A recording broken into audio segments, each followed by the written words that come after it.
2023 के शीतकालीन सत्र में भारतीय संसद में 145 सांसदों को निलंबित कर एक नया रिकॉर्ड बनाया है।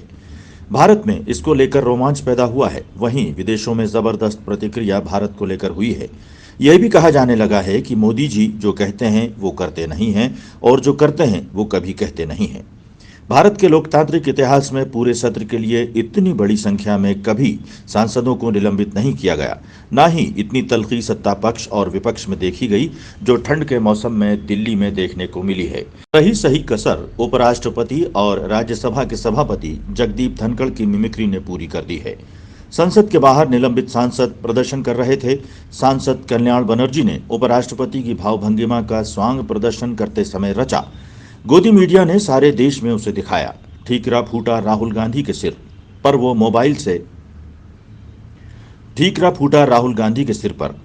मोबाइल से प्रदर्शन को रिकॉर्ड कर रहे थे। इस पर सत्ता पक्ष राहुल गांधी के ऊपर पिल पड़ा कि वो वीडियो क्यों बना रहे थे। हालांकि उन्होंने कहीं वीडियो को शेयर नहीं किया। गोदी मीडिया ने इसका कवरेज किया था। इसके बाद मिमिक्री मामले ने तूल पकड़ लिया। उपराष्ट्रपति ने इसे अपना अपमान बताया। उन्होंने ये भी कहा कि ये जाटों का अपमान है, उपराष्ट्रपति पद का भी अपमान है। जब कहानियां आगे बढ़ी तो सत्ता पक्ष की भी बहुत सारी बातें निकल कर बाहर आने लगी।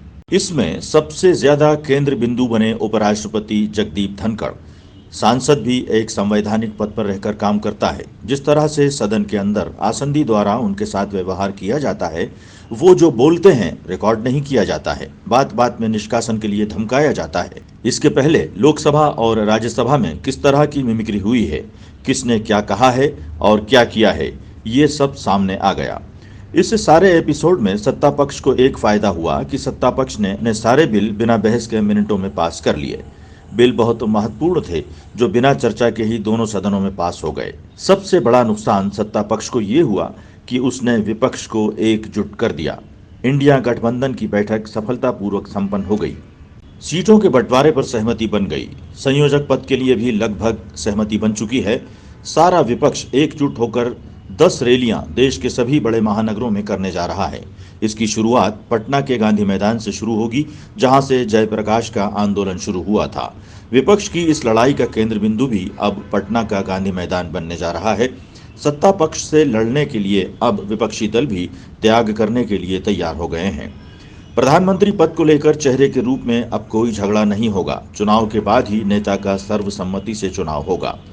साझा कार्यक्रम बनाने पर सहमति हो गई है। इंडिया गठबंधन की बैठक में सोनिया गांधी, राहुल गांधी, कैसी वेणुगोपाल, नीतीश बाबू, राजीव रंजन, उद्धव ठाकरे, आदित्य ठाकरे, महबूबा मुफ्ती, कृष्णा पटेल, पल्लवी पटेल, ममता बनर्जी, M.K. स्टालिन, अरविंद केजरीवाल, भगवत सिंह मान, एनसीपी के सुप्रीमो शरद पवार, लालू यादव, TR बालू, तेजस्वी यादव, सीताराम येचुरी, अखिलेश यादव, राम गोपाल यादव, T राजा, फारूक अब्दुल्ला, मोहम्मद बशीर, एलन गोकन, N.K. प्रेमचंदन, जोस के मणि, सुप्रिया सुले, झारखंड मुक्ति मोर्चा की महुआ मांझी बैठक में शामिल हुए। इस बैठक ने सत्ता पक्ष को चिंता में डाल दिया है। पश्चिम बंगाल की मुख्यमंत्री ममता बनर्जी की भाषा में अब 2024 के लोकसभा चुनाव में खेला होवे की स्थिति पूरी तरह से बन गई है। सत्ता पक्ष को इस बात से बड़ा धक्का लगा है। उसको लग रहा है कि सीटों के बंटवारे और विपक्षी दलों के अस्तित्व को लेकर यह गठबंधन बन नहीं पाएगा। लेकिन आसंदी ने विपक्ष की मदद की। रिकॉर्ड तोड़ 145 सांसदों को सदन के बाहर का रास्ता दिखाया और उन्हें एकजुट कर दिया। रही सही कसर ईडी और आयकर विभाग पूरी कर रहे हैं, जिसके कारण विपक्षी गठबंधन के सभी दल एक एक करके ठिकाने लगने के स्थान पर अब एकजुट होकर मुकाबला करने के लिए खड़े हो गए हैं।